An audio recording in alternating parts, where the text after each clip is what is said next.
নমস্কাৰ। আজি মই সাহিত্যাচাৰ্য সৈয়দ আব্দুল মালিক দেৱৰ মই অসমীয়া কবিতাটো পাঠ কৰিবলৈ লৈছোঁ। সুদূৰ পশ্চিম এৰি থৈ স্বৰ্ণপুৰী ৰাজ অন্তপুৰ, বিজয় সপোন দেখি আহিলোঁ যিদিনা, উজনি সোঁতত মেলি ভটিয়নি ভোৰ, বিজয়ৰ ত্ৰিশালৈ গৌৰৱৰ কৰি অভিযান, লুইত পাৰত গালো দৃপ্ত উচ্ছ্বাসত আপোনাৰ বিজয়ৰ গান।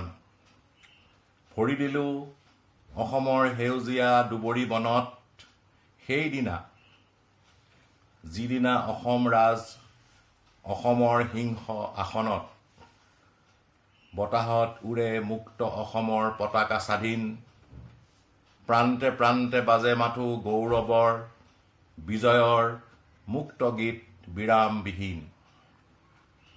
সেইদিনা অসমত বিচাৰিলোঁ আপোনাৰ বল, মোগলৰ বিজয়ী শকতি, দেখুৱাম অসমক বিশ্বজয়ী মোগলৰ অনিৰুদ্ধ গতি। অসমৰ মজিয়াত মুছলিমৰ মুক্তৰাজ কৰিম থাপনা, অসম আমাৰ হ'ব কামৰূপ হ'ব মোগলৰ, কায়মনে কৰিলোঁ কামনা। যিদিনা নামিলোঁ আহি অসমৰ সমৰথলীত, মীনা কৰা বনৰ বুকুত, অসমৰ হেংদাং জিলিকিল দুপৰত পূৰ্ণ আলোকত। পুৰুষ তিৰোতা আহি স্বদেশৰ স্বাধীনতা হেতু থিয় দিলে ৰণপ্ৰাংগণত, ৰণচণ্ডী মূৰ্তি ধৰি স্বাধীন পুৰুষ নাৰী বুকু পাতি নামিল ৰণত।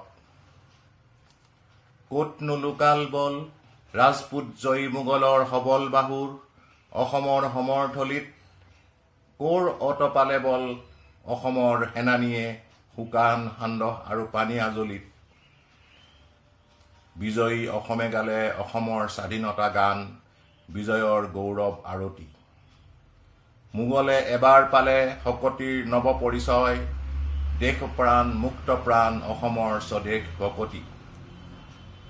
পৰাজিত মোগলৰ সেইদিনা পৰিল চকুত, অসমৰ বিনন্দীয়া ৰূপ, ভক্তি প্ৰেম সৌন্দৰ্যৰ খনি, কাণত পৰিল আহি মুক্তপ্ৰাণ অসমৰ উচ্ছ্বসিত সংগীতৰ সুমধুৰ ধ্বনি।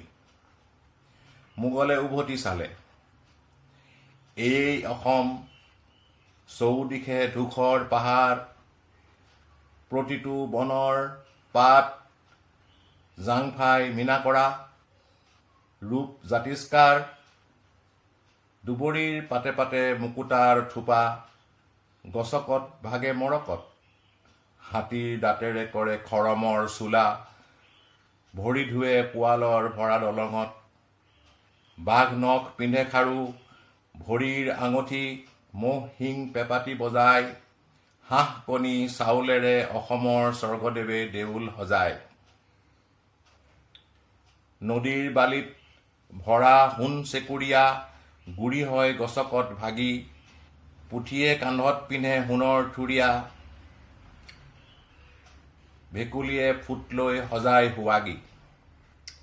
নিষ্কৰ্মা ধুদৰ দলে বান্ধে ৰাজ আলি, দোল সাজে ঢালি পিঠাগুৰি। বাৰীত সাগৰ খানি ৰচে বননিত, ৰংঘৰ কাৰেঙৰ দীপ্ত স্বৰ্গপুৰী। সোণৰ অসম ই যে হীৰা মণি মূৰকত ধূলিত বাগৰে, মাটিৰ চৰুত জুখি সোণ চৰু ৰূপ চৰু দিয়ে ঘৰে ঘৰে। মুখৰ মাতত হৰে মৰমৰ মৌ, গীত শুনি শিল পমি যায়, এয়েই অসম দেশ জগতত আৰু এনোৱা অসম দেশ এনোৱা ৰূপেৰে নাই কতো নাই। মোহ গ'ল দূৰণিৰ বিদেশী মোগল, অসমত যেতিয়া দেখিলে সৰগৰ ৰূপ বিনন্দীয়া, অসমত বন্দী হ'ল অসমৰ ৰূপমুগ্ধ দূৰৰ মোগল আহি হ'ল অসমীয়া। আহোম আমাৰ ৰজা সেইদিন ধৰি, মোৰ দেশ এই কামৰূপ, অসমৰ হকে যুঁজি অসমৰ হকে মৰো, জ্বলি ইয়াতে শেষ হয় জীৱনৰ ধূপ। সেই দিন ধৰি মই অসমৰ অসমীয়া, ধৰ্ম মোৰ, জাতি মোৰ অসমীয়া, প্ৰাণৰ আপোন।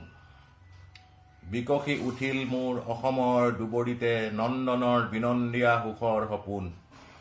জীয়াই থাকোঁতে মই এই পৃথিৱীত চিৰদিন ইয়াৰে অসমীয়া, মৰিলেও অসমৰে মই। মৰাৰ পিছতো যদি আহোঁ পুনো কেতিয়াবা, আহিম ইয়ালৈকে ঘূৰি, স্মৃতিৰ ইতিহাস লৈ, অসমৰে অসমীয়া হৈ।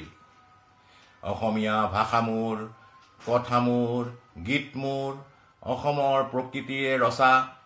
বিহগ কিন্নৰ য'ত শুনিলে নীৰৱ হয়, অসমীয়া গীত মোৰ হৃদয় উপচা। জনমৰ লগে লগে সুৱদী অসমী মাতে, অসমীক চিঞৰিলোঁ আই। যিদিনা মুদিম চকু সিদিনাও যাওঁ বুলি কৈ যাম, অসমীক দুউঠ কপাই।